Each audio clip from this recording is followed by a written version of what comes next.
ওম শান্তি। 11 নভেম্বর 2025 প্রাতঃমূর্লি। ওম শান্তি। বাপদাদা মধুবন। আজ মিষ্টি মিষ্টি বাবা বলছেন, মিষ্টি বাচ্চারা, তোমরা হৃদয় দিয়ে বাবা বাবা বললে খুশিতে রোমাঞ্চ জাগে, খুশিতে থাকলে মায়াজিত হয়ে যাবে। তো বাবা বলছেন কি, বাচ্চারা তোমরা হৃদয় দিয়ে বাবা বাবা বলো, তবেই তোমাদের খুশিতে রোমাঞ্চ জেগে যাবে। তো বাবা বলছেন যত খুশিতে থাকবে তত তোমরা মায়াজিত হবে। বাবা কিন্তু এখন অন্তিম সময় আমাদের অনেক সহজ করে দেবেন পুরুষার্থ। বাবা এখন কি বলছেন, বাচ্চারা হৃদয় দিয়ে বাবা বলো। বাবা কিন্তু ভাবনার ভোকা, বাবা কিন্তু কিচ্ছু চান না আমাদের কাছ থেকে, কারণ বাবা তো অভোক্তা। বাবা না কিছু খায়, না কিছু পড়ে, না বাবার না ঘর বাড়ি কিছু লাগে থাকার জন্য। তো বাবা আমাদের কাছে কিছুই চান না। বাবা খালি কি চান, যে বাচ্চারা হৃদয় দিয়ে বাবাকে ভালোবাসুক, তাই না? বাবার কাছে বাবা কি বলেন, ভাবনার ভোকা। যেরকম একটা প্রথমে অনুভব বলছি, একটা বাচ্চা এখন ও দুধ খেতে খুব ভালোবাসে। তো ওই বাচ্চাটা এখন ওর মায়ের কাছে আবদার করে, আর মা খুবই গরিব আর কি। তো বাবা নেই, মা আর বাচ্চাটা থাকে ওর মামার বাড়িতে থাকে। তো এখন মায়ের কাছে বাচ্চাটা আবদার করে যে মা, আমার খুব দুধ খেতে ইচ্ছা করছে। তো মা বলছে যে এত গরিব, এখন বাচ্চা চেয়েছে, খেতে চেয়েছে, মায়ের তো মন চায় খাওয়াতে, কিন্তু দুধ খাওয়াবে সেই পয়সাও নেই। তখন ওই মা কি করে, চাল বেটে, চাল ভিজিয়ে রেখে সেই চাল বেটে সেই চালকে জলের মধ্যে গুলে সেই দুধের মতন তৈরি করে, জলে গুলে দিলে চাল বাটাটা সাদা হয়ে যায়। তো সেই বাচ্চাটাকে দুধ মনে করে ওইটা দেয়, দুধ বলে ওইটা দেয়। আর বাচ্চাটা মনে করে ওটা সত্যিকারেরই তাহলে দুধ, ও তো জানে না। তো বাচ্চাটা কি করে, ও মায়ের কাছে বায়না করলো যে দুধ খাবো বলে, যে তোর দুধ হচ্ছে সব থেকে প্রিয়। এখন ও কি করেছে, ও এখন ওই বাচ্চাটাই শিব ঠাকুরের পুজো করে, শিবলিঙ্গের ওপরে রোজ জল ঢালে। তো সেই দিনও কি করেছে, ওই দুধটা নিয়ে গিয়ে আগে শিবলিঙ্গের ওপরে ঢেলেছে, ও পূজা করেছে। আর শিব ঠাকুর, ভক্তি মার্গের গল্প, শিব ঠাকুর খুশি হয়ে এখন, তো খুব খুশি যে আমার ভক্ত, হ্যাঁ, আমাকে স্মরণ করছে, আমাকে যেতে হবে। তো পার্বতী বলছে যে ও তো তোমায় ঠকাচ্ছে, ও তো সত্যিকারের দুধ ঢালেনি তোমার মাথায়, ও তো জল, এই নকল, ওইটা চালে, ওর মা দেখো এইভাবে করে দিয়েছে ওকে। তখন শিব ঠাকুর বলছে যে না, ও তো এটা জানে না, বলছে, আর ও ও তো জানে না ওইটা মিথ্যা দুধ, ও তো জানে ওইটাই সত্য, কিন্তু ও তো নিজে না খেয়ে ও তো আমার জন্যই ওটা অর্পণ করলো। এই জন্য বলছে, তার মানে কি, শিব হচ্ছেন কি ভাবনার বোকা, বাকি আর কিছু দেখেন না। তো শিব বাবা এখন ছুটে আসলেন ওর কাছে। তো বলছে, বলো তোমার ভক্তিতে আমি খুশি হয়েছি, তুমি কি বরদান চাও? তো বাচ্চাটা বলছে আমি দুধ খেতে চাই। তো এখন শিব ঠাকুর কি করেছে, ওকে একটা গরু দান করেছে, বলছে এই গরুটার দুধ তুমি 12 মাস পাবে, তুমি যত চাও। তো এই হচ্ছে কি, তার মানে কি, এটা একটা গল্প কথা আর কি, ভক্তি মার্গের। তো অর্থাৎ আমাদের শিব বাবা ভাবনার ভোকা, তাই না? বাবা কিন্তু আমাদের কাছে কিছু চান না। ওইখানেও গল্পটাই কি শুনলাম, যে শিব ঠাকুর ওর ভাবনা, ওর ভালোবাসা, ওর যে ভাবনা দেখেছে তাতেই, হ্যাঁ, খুশিতে ওকে বরদান দিয়েছেন। তো সেরকমই, তো শিব বাবাও কি বলছেন, হৃদয় দিয়ে বাবা বাবা বলো, তাহলে তোমরা মায়াজিত হবে আর তোমাদের খুশিতে রোমাঞ্চ জেগে উঠবে। প্রশ্ন হচ্ছে, বাচ্চাদের কোন ব্যাপারে পরিশ্রম করতে হয়, কিন্তু খুশি আর স্মরণের আধারও হলো সেইটাই। তো প্রশ্নটা কি, বাবা বলছেন কোন ব্যাপারে আমাদের পরিশ্রম করতে হবে, আর যার জন্য আমরা খুশিও অনুভব করব। উত্তর হচ্ছে, আত্ম অভিমানী হতেই পরিশ্রম করতে হয়, কিন্তু এর জন্যই খুশির পারা ঊর্ধ্বে ওঠে, মধুর বাবা স্মরণে এসে যায়। বাবা বলছেন, বাচ্চারা যেহেতু তোমরা 63 জন্ম ধরে দেহ ভানে ছিলে, তো এখন আত্ম অভিমানী হতে গেলেই তোমাদের পরিশ্রম লাগছে। কারণ অনেকটা সময়, হ্যাঁ, অনেকটা দীর্ঘ সময় আমরা দেহবানে ছিলাম, এই জন্য ভুলে গেছি। তো বারবার বাবা কি বলছেন, যে আত্ম অভিমানী হতে হবে। রোজই এই মুরলিতে এই কথাই আসে বাবা, যে আত্ম অভিমানী হও, যে তুমি আত্মা, এই সমানে টিকে যাও। তো বাবা বলছেন যে এতেই তোমাদের পরিশ্রম। আর বাবা বলছেন যে যদি আত্মাভিমানী হয়ে যাও, তাহলেই তো তোমাদের খুশির পারদ ঊর্ধ্বে উঠে যাবে। আর বাবা বলছেন, মধুর বাবাও তখন স্মরণে এসে যাবে অটোমেটিক। তো মায়া তোমাদের দেহ অভিমানে আনতে থাকে, অনেক শক্তিশালী হয়ে লড়াই করবে, এতে মুচড়ে পড়ার কিছু নেই। বাবা জানেন যে বাচ্চারা যেহেতু 2500 বছর ধরে দেহভানে ছিল, এই জন্য বাবা জানেন যে বাচ্চাদের কাছে এটা একটু পরিশ্রমের। কিন্তু তবুও বাবাও আমাদের কি বলেন, সবসময় বাবা আমাদের শক্তি তো দিচ্ছেনই, যে বাচ্চারা তোমরা অনেক শক্তিশালী হয়ে লড়াই করো, তাই না? বাবা বলছেন যে এতে মুচড়ে পড়ো না, তোমরা হতাশ হয়ে যেও না। কারণ বাবা করিয়ে নেবেন, তোমরা সাহসের এক কদম বাড়াও, বাকি বাবা করিয়ে নেবেন। বাবা বলেন, বাচ্চারা মায়ার ঝড়ে ভয় পেও না, শুধু কর্মেন্দ্রিয়ের দ্বারা কোনো বিকর্ম করো না। তো বাবা বলছেন কি, বাচ্চারা মায়ার ঝড় আসলেও তোমার হাতকে ধরেছে স্বয়ং ভগবান ধরেছেন, তোমার বাবা আছে মাথার উপর, তো তোমার ভয় কিসের? তো বাবা বলছেন, যখন বাবা এসে গেছেন তোমার সমস্ত বোঝ নিতে, তোমার সমস্ত সমস্যার সমাধান করতে যখন বাবা এসেছেন, তোমার তো ভয় পাওয়া উচিত নয়। খালি বাবা একটা কথা কি বলেন, কর্মেন্দ্রিয়ের দ্বারা কিন্তু বিকর্ম করো না। তাহলে বাবা বলছেন, তাহলে তখন আমি কিছু করতে পারবো না, কারণ কর্মেন্দ্রিয়ের দ্বারা যদি বিকর্ম করে ফেলো তো তার ফল তো তোমাকে ভুগতেই হবে। বাবা এটা বলছেন।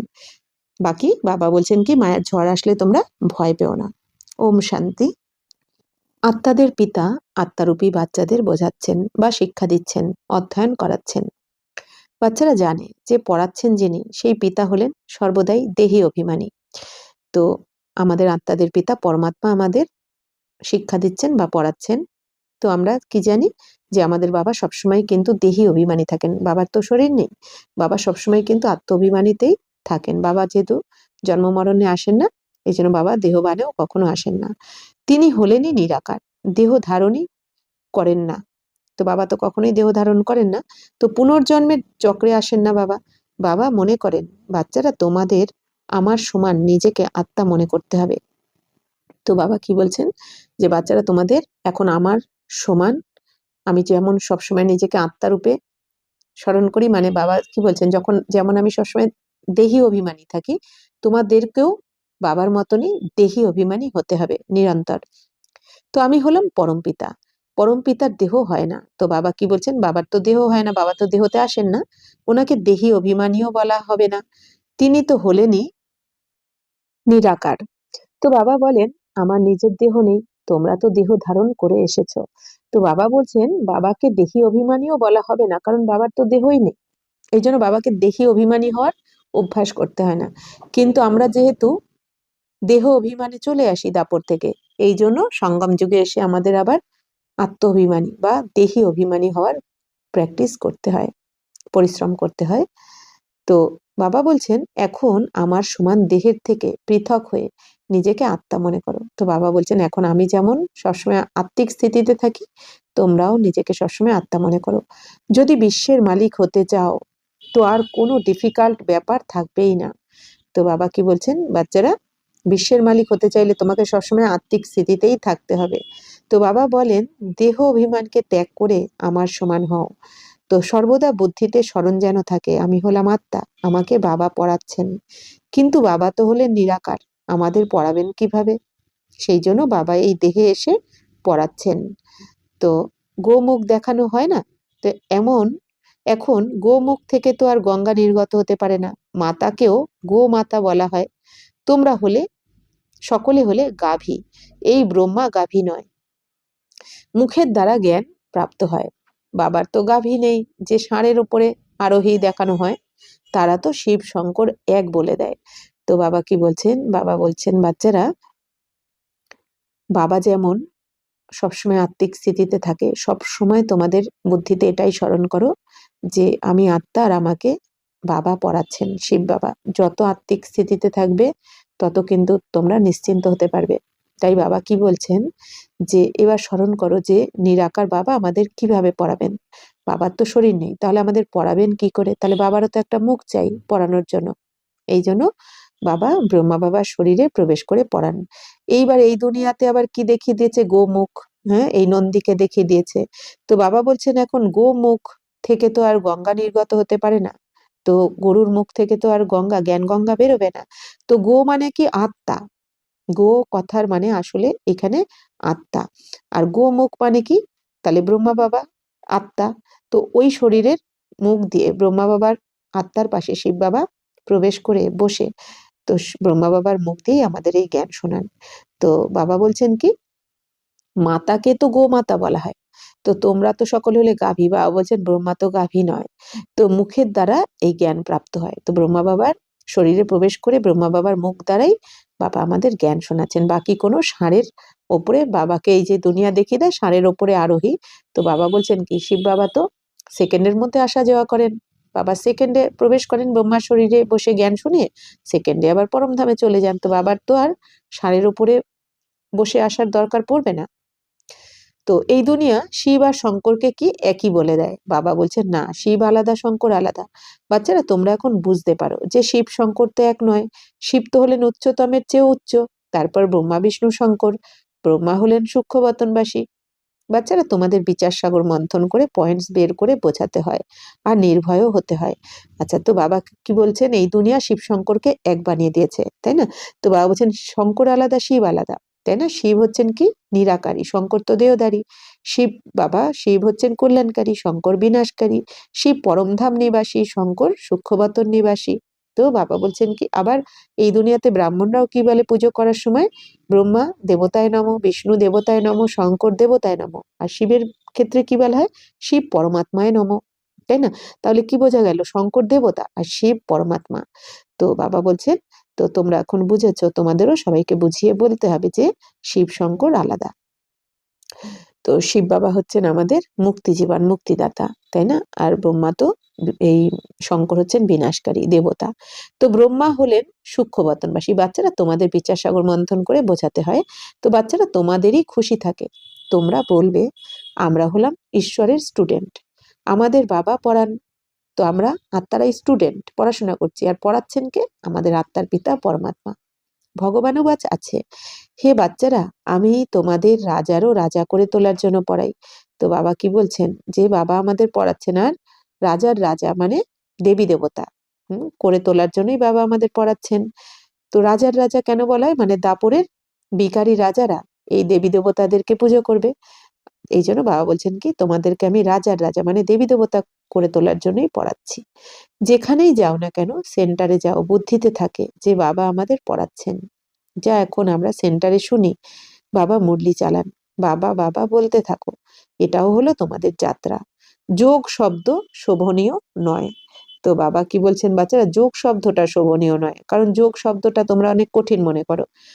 বাবা বলছেন যোগ মানে কি? স্মরণ। তো স্মরণ মানে কি? বাবার শ্রীমতে চলা। মানুষ অমরনাথ, বদ্রীনাথ যাত্রা করে পায়ে হেঁটে যায়। এখন তোমাদের অর্থাৎ বাচ্চাদের তো যেতে হবে নিজ গৃহে। তো তোমরা জানো যে এখন এই অসীম জগতের নাটক সম্পন্ন হচ্ছে। বাবা এসেছেন আমাদের যোগ্য করে নিয়ে যেতে। তোমরা নিজেরাই বলো, আমরা হলাম পতিত। পতিত কি আর মুক্তি প্রাপ্ত করবে? বাবা বলেন, হে আত্মারা, তোমরা পতিত হয়েছ। তারা শরীরকে পতিত মনে করে গঙ্গাতে স্নান করাতে যায়। তো বাবা বলছেন বাচ্চারা, তো এই মানুষ এই দুনিয়াতে অমরনাথ বদ্রীনাথে পায়ে হেঁটে যায় অনেকে, কিন্তু বাবা বলছেন এখন তোমরা কোথায় যাবে? নিজের গৃহে যেতে হবে, পরম ধামে যেতে হবে আত্মাকে, তাই না? বাকি বাবা বলছেন যে তোমাদের এখন কি পতিত থেকে পবিত্র হয়েই তো মুক্তি প্রাপ্ত করবে, কারণ পতিত আত্মারা কিন্তু নিজের ঘরে ফিরতে পারবে না। যতক্ষণ না আত্মা পবিত্র হবে ততক্ষণ কিন্তু নিজের ঘরে আমরা ফিরতে পারবো না, কারণ ওইটা পবিত্র ধাম। তো বাবা কি বলছেন? এখন তোমাদের শরীরকে তো পতিত মনে করে অনেকে গঙ্গাতে স্নান করাতে যায়, তো শরীরকে তো পবিত্র করলে হবে না, শরীর পবিত্র হয়ও না। বাবা বলছেন আত্মাকে পবিত্র হতে হবে, আর আত্মা পবিত্র হবে এই জ্ঞান গঙ্গায় স্নান করলে। বাকি শরীরের এই জলের গঙ্গায় স্নান করে কিন্তু আত্মা পবিত্র হবে না। তো বাবা বলছেন আত্মাকে তো তারা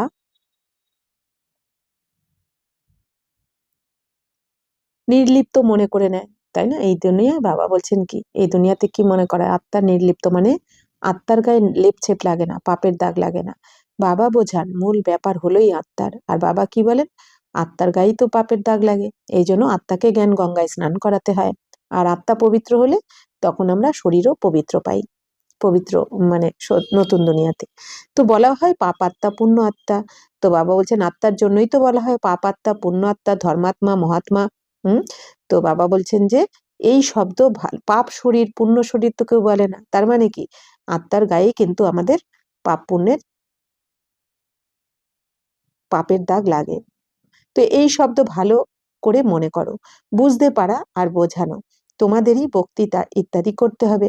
তো বাবা তো গ্রামে গ্রামে গলিতে গলিতে যাবেন না, তোমরা বাড়ি বাড়ি এই চিত্র রেখে দাও। তো বাবা বলছেন তোমরা এই যে 7 দিনের কোর্স করো তোমরা প্রদর্শনীর চিত্র, বাবা বলছেন বাবা তো যাবেন না, তোমাদেরকেই বোঝাতে হবে, তো তোমরা এই চিত্র রেখে দাও। 84 জন্মের চক্র কিভাবে আবর্তিত হয়, সিঁড়িতে বেশি রকম ক্লিয়ার আছে। তো 84 জন্ম আমরা কিভাবে নিয়ে থাকি পুরো কল্পে, বাবা বলছেন এই সিঁড়ির চিত্রের মাধ্যমে সেটা বোঝাও সবাইকে। এখন বাবা বলেন শতপ্রধান হও, অর্থাৎ 7 গুণে সম্পন্ন হতে হবে, আমাদের শতপ্রধান হতে হবে, নিজ গৃহে যেতে হবে, পবিত্র না হয়ে তো গৃহে ফিরতে পারবে না, এই উৎসাহেই থাকো। তো বাবা বলছেন পবিত্র না হয়ে তো পরমধামে ফিরতে পারবে না তোমরা, তো এই জন্য উৎসাহ থাকতে হবে তোমাদের, আর বাবার শ্রীমতে চলতে হবে। অনেক বাচ্চারা লেখে, বাবা আমার অনেক ঝড় আসে, মানসিকভাবে অনেক খারাপ ভাবনা আসে, আগে আসতো না। বাবা বলেন তুমি এই ভাবনা ভেবো না, আগে কি আর তোমরা কোনো যুদ্ধের ময়দানে ছিলে? এখন তোমাদের বাবার স্মরণে থেকে মায়ার উপর বিজয় প্রাপ্ত করতে হবে। তো এইটা বারে বারে স্মরণ করতে থাকো। তো বাবা কি বলছেন যে আগে তো যুদ্ধ করোনি, যুদ্ধের ময়দানে আসলে তো তোমাকে তো বিপরীত পক্ষ মানে কি এখানে মায়া, 5 বিকার কোনো না কোনো ভাবে তোমার মনের উপর ঝড় তুলবে, কোনো না কোনো রকম ভাবে খারাপ চিন্তা ভাবনা, ব্যর্থ, এটা ওটা সেটা, যেটা আগে কখনো আসেনি এখন আসবে। কেন? কারণ এখন আমরা এতদিন কিন্তু আমরা মনকে আহ একাগ্র করার জন্য কোনো রকম চেষ্টা করিনি, শান্ত স্থিতিতে টেকার, আত্মিক স্থিতিতে টেকার জন্য আমরা কিন্তু কোনো পরিশ্রম করিনি, মানে ব্যর্থর মধ্যেই চলছিলাম।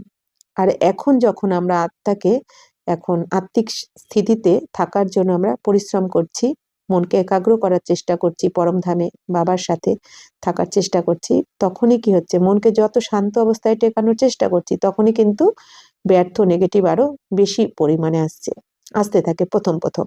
তো বাবা কি বলছেন, এই জন্য মায়ার ঝড় তো আসবে, কিন্তু তোমরা ভয় পাবে না।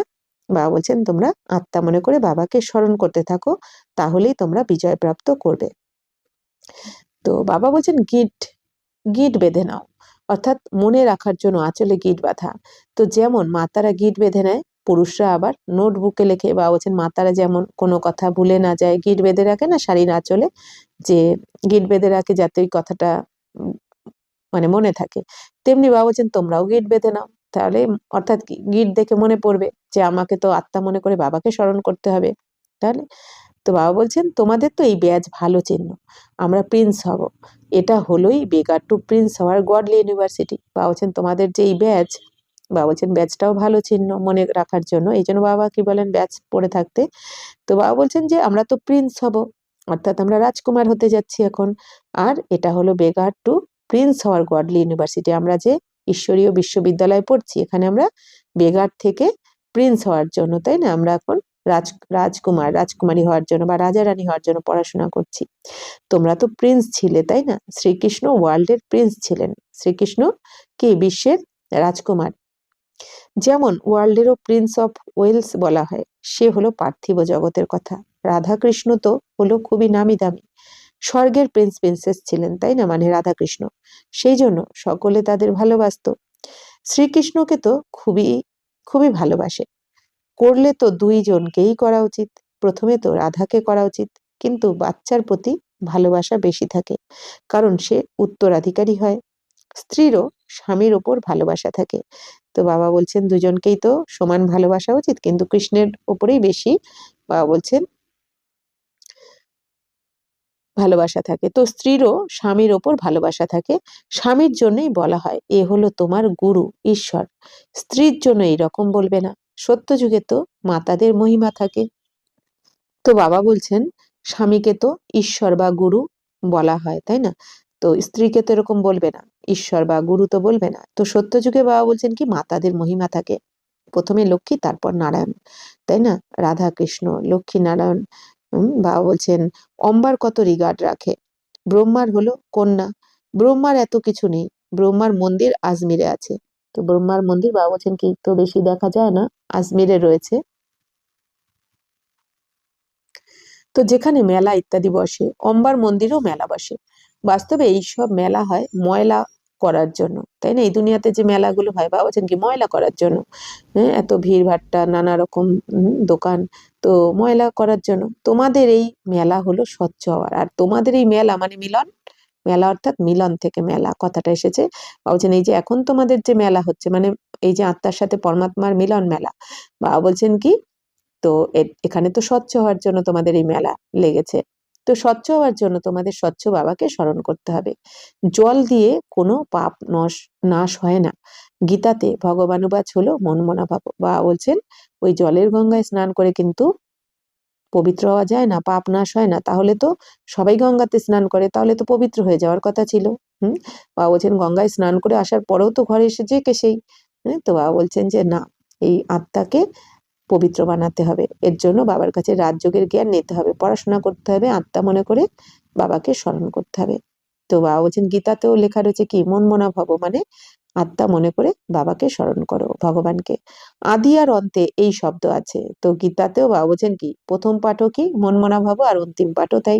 তো বাচ্চারা তোমরা জানো যে আমরাই সর্বপ্রথম ভক্তি শুরু করেছি, সত্যপ্রধান ভক্তি, আবার শত রজ তম ভক্তি হয়। তো বাবা বলছেন কি বাচ্চারা, তোমরা যেহেতু সব থেকে প্রথমে এসেছো সত্য যুগে, এই জন্য ভক্তিও কিন্তু তোমরাই প্রথমে শুরু করেছো দাপর থেকে। তো ভক্তিও বাবা বলছেন কি 4টে স্টেজের মধ্যে দিয়ে যায়। প্রথমে শতপ্রধান ভক্তি, অর্থাৎ সবার প্রথমে আমরা কিন্তু শুধুমাত্র শিব বাবাকেই স্মরণ করেছি, পুজো করেছি দাপরের প্রথমে, তখন কিন্তু অন্য কারো পুজো করিনি। তারপর ভক্তি আবার আস্তে আস্তে শত রজতম স্টেজে চলে গেছে, অর্থাৎ বাবা বলছেন কি প্রথমে শিব বাবার অব্যভিচারী ভক্তি করেছো, তারপর অন্যান্য দেবী দেবতারও ভক্তি করতে শুরু করেছো। এইভাবে বাবা বলছেন কি জপ তপ পুজো পাঠ আস্তে আস্তে ভক্তি তোমাদের কি হয়েছে, এখন তামসিক ভক্তি হয়ে গেছে। এখন তো দেখো মাটি পাথর ইত্যাদি সবকিছুকেই পুজো করে, এই জন্য বাবা বলছেন কি তমপ্রধান ভক্তি হয়ে গেছে এখন। এই সব হলো অন্ধশ্রদ্ধা। এই সময়ে তোমরা সঙ্গমে বসে আছো, এটা যে হলো উল্টো বৃক্ষ, উপরে হলো বীজ। তো বাবা বলছেন এই যে আত্মাদের বৃক্ষ, বাবা বলছেন যে ওপরে বীজ মানে শিব বাবা, আর তারপরে আত্মারা। তো কল্পবৃক্ষের এই যে চিত্র এখানে বাবা আমাদের বুঝিয়েছেন, এই কল্পবৃক্ষ কি, তো পরমধামে উল্টো বৃক্ষের আকারে রয়েছে। তো বাবা বলেন এই মানুষ সৃষ্টির বীজ রচয়িতা হলাম আমি। তো বাবা বলছেন মনুষ্য সৃষ্টির রচয়িতা বীজ রূপকে শিব বাবা। তো এখন নতুন দুনিয়ার স্থাপনা করা হচ্ছে, স্যাপলিং লাগানো হয় তাই না, মানে চারা গাছ রোপণ হচ্ছে এখন। তো বৃক্ষের পুরানো পাতা সব ঝরে যায়, নতুন নতুন পাতা বের হয়। তো পুরানো পাতা ঝরে যায় মানে এই যে এখন দুনিয়ার বিনাশ হয়ে যাবে, আর নতুন নতুন পাতা বের হয় মানে এই যে বাবা আমাদেরকে আবার, এখন আমাদের নতুন জন্ম হয়েছে, ব্রাহ্মণ জন্ম, এখান থেকে আমরা আবার দেবী দেবতা হয়ে যাচ্ছি, আবার নতুন করে দুনিয়া শুরু হচ্ছে। বাবা এখন দেবী দেবতা ধর্মের স্থাপনা করছেন। অনেক পাতা আছে যা মিক্সড হয়ে গেছে, নিজেদের হিন্দু বলে, বাস্তবে হিন্দু হলোই তারা যারা আদি সনাতন দেবী দেবতা ধর্মের। তাহলে বাবা কি বলছেন, বাস্তবে হিন্দুস্তানের নাম হলো ভারত, যেখানে দেবতারা থাকেন। তো বাবা বলছেন বাচ্চারা হিন্দু বলে কোনো ধর্ম নেই, বা হিন্দু ধর্মের কোনো স্থাপকও নেই। আসলে বাবা বলছেন এই যে তোমরা যারা দেবী দেবতা আদি সনাতন দেবী দেবতা ধর্মের হও, তোমরাই নিজেদেরকে হিন্দু বলে দাও, হিন্দুস্তানবাসী হওয়ার জন্য। ভারতের নাম যেহেতু হিন্দুস্তান, আর সেই জন্য তোমরা নিজেদেরকে হিন্দু বলে দাও। আর কোনো দেশের নাম পরিবর্তন করে না, এর নাম পরিবর্তন করে দিয়েছে, হিন্দুস্তান বলে দেয়। বাবা বলছেন ভারতের নাম হিন্দুস্তান বলে দিয়েছে। তো বৌদ্ধরা এরকম বলে না যে আমাদের ধর্ম হলো জাপানি বা চাইনিজ, তারা তো নিজের ধর্মকে বৌদ্ধই বলবে, তাই না। বাবা বলছেন যারা মুসলিম তারা মুসলিম বলবে, ইসলাম বা বৌদ্ধি, বাবা বলছেন যে যেই ধর্মে তারা সেই ধর্মই বলবে। কিন্তু তোমরা তোমরা ছিলে আদি সনাতন দেবী দেবতা ধর্মের, আর এখন বলে দিয়েছো কি আমরা হিন্দু। তো তোমাদের মধ্যে কেউই নিজেকে আদি সনাতন দেবী দেবতা ধর্মের বলবে না, কারণ কি আমরা ভুলে গেছি তাই না, জন্ম মৃত্যুর চক্রে এসে। যদি কেউ বলেও তো বলো সেই ধর্ম কবে আর কে স্থাপন করেছে। বাবা বলছেন কেউ যদি বলেও আদি সনাতন দেবী দেবতা ধর্মের, তো তাকে জিজ্ঞেস করো।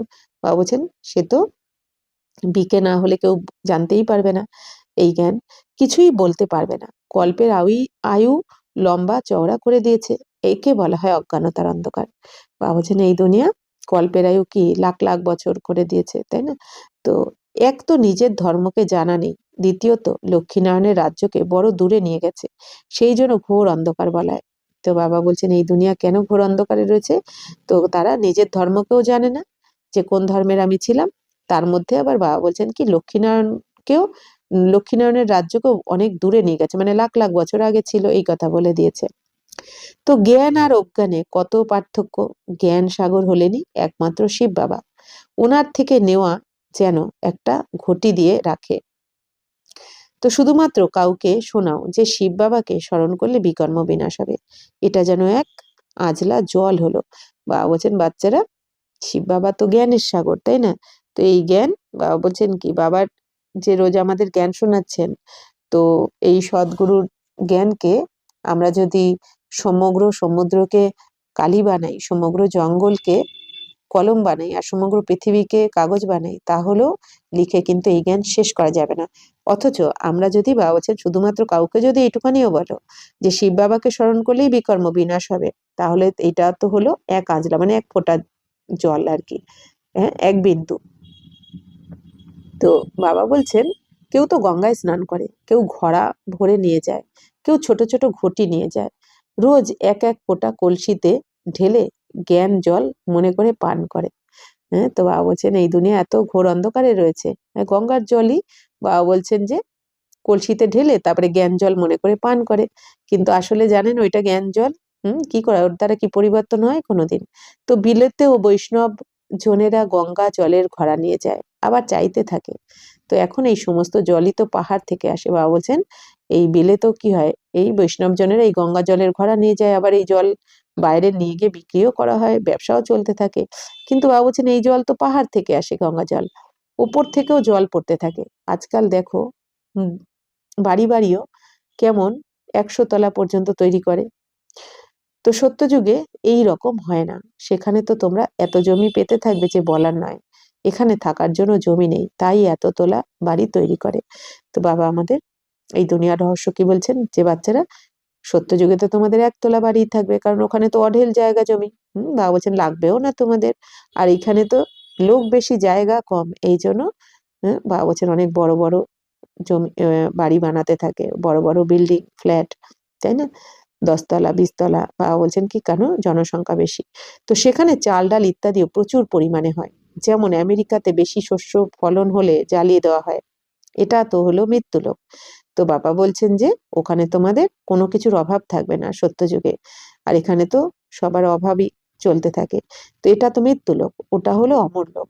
তো বাবা বলছেন অমরলোক মানে স্বর্গকে অমরলোক বলা হয়, কিন্তু বাবা বলছেন অমরলোক মানে এটা নয় মৃত্যু হবে না, শরীরের মৃত্যু হবে, কিন্তু ওখানে সবার স্মরণ থাকবে যে আমি আত্মা, অমর আত্মা, আমরা এক শরীর ছেড়ে আর একটা শরীরে প্রবেশ করব। তো সংকল্পের দ্বারা অর্ধকল্প তোমরা সেখানে সুখে থাকো, মৃত্যু ভিতরে যেতে পারে না। বাবা বলছেন ওখানে মৃত্যু শব্দটা থাকবে না, কারণ ওখানে আমরা সংকল্পের দ্বারা শরীর ছাড়বো, মানে শরীর চেঞ্জ করব, ওখানে আমরা ড্রেস চেঞ্জ করার মতো। তো এর ওপর একটা কথাও আছে, এটা হলো অসীম জগতের কথা। অসীম জগতের কথাতে আবার পার্থিব জগতের কথা বসে তৈরি করেছে। গ্রন্থ সাহেব প্রথমে কত ছোট ছিল, এখন কত বড় করে দিয়েছে। বাবা বলছেন এই যে শিখদের গ্রন্থ সাহেব আগে তো ছোট ছিল, এখন অনেক বড় করে দিচ্ছে। শিব বাবা কত ছোট, তারও কত বড় মূর্তি বানিয়ে দিয়েছে।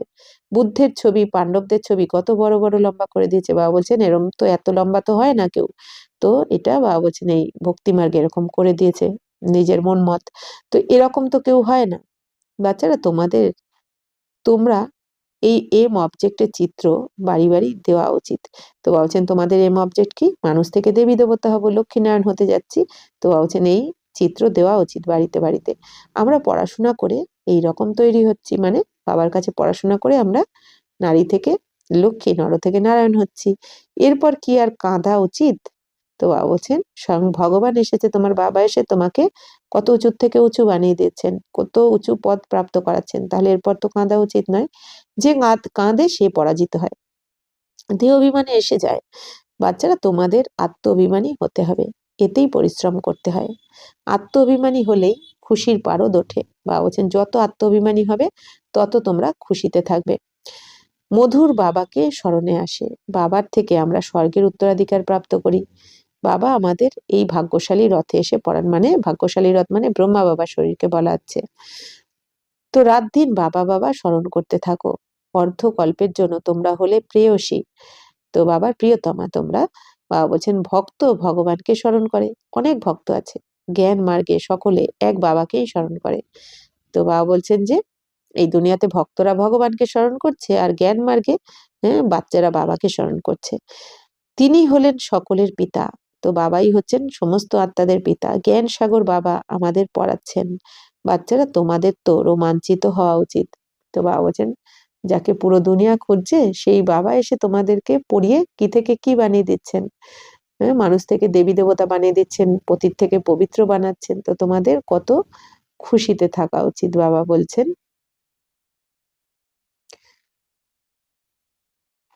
তো বাবা বলেন সব থেকে বেশি ঝড় তো আমার কাছে আসে, কারণ সবচেয়ে সামনে থাকি আমি, আমার কাছে আসে, তাই তো আমি বুঝতে পারি বাচ্চাদের কাছে কতটা আসতে পারে। বিষণ্ণ হয়ে পড়ে।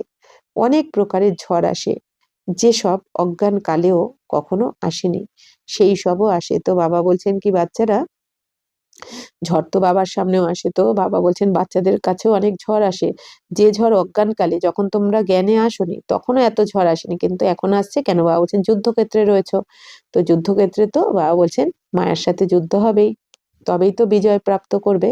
তো প্রথমে তো আমাকে আসতে হবে, নয়তো আমি বাচ্চাদেরকে বোঝাবো কিভাবে? তো বাবা বলছেন আমি যদি না আসি তাহলে তোমাদের কি করে বোঝাবো? আমি যদি ব্রহ্মা বাবার শরীরে প্রবেশ করে না বোঝাই তোমাদের, তাহলে তোমরা কি করে বুঝবে? তোমরা এখন হলে ফ্রন্টে, হ্যাঁ, বাবা বলছেন কি তোমরা এখন সমর অঙ্গনে রয়েছো। তো শক্তিশালী হলে মায়াও তার চেয়ে বেশি শক্তিশালী হয়ে লড়াই করে। বাবা বলছেন মায়াও তো কম শক্তিশালী নয়, কারণ 2500 বছর ধরে তোমাদের বন্ধুত্ব ছিল, এই জন্য মায়াও ছাড়তে চায় না। তো মল্লযুদ্ধে সবাই এক রকম হয় না, ফার্স্ট সেকেন্ড থার্ড গ্রেড হয়। তো এই জন্য বাবা বলছেন কি তোমাদেরও নানা রকম ঝড় আসবে, তুফান আসবে। তো মল্লযুদ্ধেও কি হয়, সবাই তো একরকম বিজয় প্রাপ্ত করে না, ফার্স্ট সেকেন্ড থার্ড হয়। তো তোমাদেরও এখানে মন বুদ্ধির দ্বারা মায়ের উপর বিজয় প্রাপ্ত করতে হবে। তো শুধুমাত্র কর্মেন্দ্রিয় দ্বারা কোনো বিকর্ম করো না। তো বাবা বলছেন কর্মেন্দ্রিয়ের দ্বারা যেন কোনো বিকর্ম না হয়। বাকি বাবা বলছেন কি ঝড়ে কিন্তু ভয় পেও না তোমরা, কারণ বাবা আছেন তোমার সাথে। বাবা কি বলেন, পুরো দুনিয়া যদি একদিকে হয় আর তুমি যদি একদিকে হও, তবুও তোমার বিজয় প্রাপ্ত হবে। কেন? কারণ তোমার সাথে স্বয়ং ভগবান রয়েছে। এই জন্য বাবা বলেন ঝড়ে ভয় পেও না। কেউ বলে জ্ঞানে এসেছি, তো এইরকম কেন হয়? এর থেকে তো জ্ঞান ধারণ না করাই ভালো, সংকল্পই আসতে থাকে। তো বাবা বলছেন জ্ঞানে আসলে তো বেশি সংকল্প চলবে প্রথম প্রথম, তাই না? কারণ এখন তুমি মনকে হঠাৎ করে শান্ত স্থিতিতে টিকতে শেখাচ্ছ, আত্মিক স্থিতিতে থাকছো, যেটা কোনোদিন করনি। এই জন্য নানা রকম বাবা বলছেন ব্যর্থ সংকল্প তো আসবে, তাই না? কিন্তু বাবা বলছেন প্রথম প্রথম আসবে, আস্তে আস্তে তুমি যখন অ্যাটেনশন রাখবে, সেই ব্যর্থ সংকল্পগুলো আস্তে আস্তে আসা বন্ধ করে দেবে। তো বাবা বলছেন যে সংকল্প আসতেই থাকে। অনেক বাচ্চারা ভাবে তো আরে এ তো হলো যুদ্ধ, স্ত্রীর সামনেও পবিত্র দৃষ্টি থাকবে, মনে করতে হবে শিব বাবার বাচ্চারা আমরা সকলে হলাম ভাই ভাই। আবার প্রজাপিতা ব্রহ্মার সন্তান হওয়াতে ভাই বোন হয়ে গেল। তো বাবা বলছেন বাচ্চারা শিব বাবার সন্তান হিসেবে তোমরা আত্মারা ভাই ভাই, আর প্রজাপিতা ব্রহ্মার সন্তান হওয়াতে তোমরা জীবাত্মারা ভাই বোন। কিন্তু বাবা কি বলেন বাচ্চারা ভাই বোনের দৃষ্টিতেও দেখো না তোমরা, তবু অনেক সময় বিকারী দৃষ্টি চলে যায় ভাই বোন মনে করলে। এই জন্য বাবা বলেন আত্মা আত্মা ভাই ভাই ভাবো, যে প্রত্যেক আত্মা আমরা ভাই ভাই, তাহলে বিকারী দৃষ্টি যাবে না। তবে বিকার কোথা থেকে আসবে? বাবা বলছেন তোমরা তো ভাই বোন, ব্রহ্মার সন্তান হিসেবে, তাহলে বিকার কোথা থেকে আসবে? ব্রাহ্মণ হলো উচ্চ টিকিধারী, যারাই আবার দেবতা হবে। তো আমরা হলাম ভাই বোন, এক বাবার বাচ্চারা হলো কুমার কুমারী। যদি 2 জন কুমার কুমারী হয়ে না থাকে, তো আবার ঝগড়া হয়, তো অবলাদের উপর অত্যাচার হয়। পুরুষরাও লেখে আমার স্ত্রী যেন হলো পুতনা, পুতনা রাক্ষসী, তাই না? মানে কি অনেক সময় বাবা বলছেন কি ভাইদেরও ঘরেতে পবিত্র থাকতে দেওয়া হয় না, বা অনেক সময় বাবা বলছেন বোনদেরও পবিত্র থাকতে দেওয়া হয় না। তো বাবা বলছেন ব্রহ্মা কুমারীদের। তো এই জন্য বাবা বলছেন কি ঘরে ভাইয়েরা বাবার কাছে বলতে থাকে যে স্ত্রীও এরকম পুতনা। তো খুবই পরিশ্রম করতে হয়, তরুণদের তো পরিশ্রম হয়। আর যারা গান্ধর্ব বিবাহ করে একসাথে থাকে, কামাল তো তাদেরই।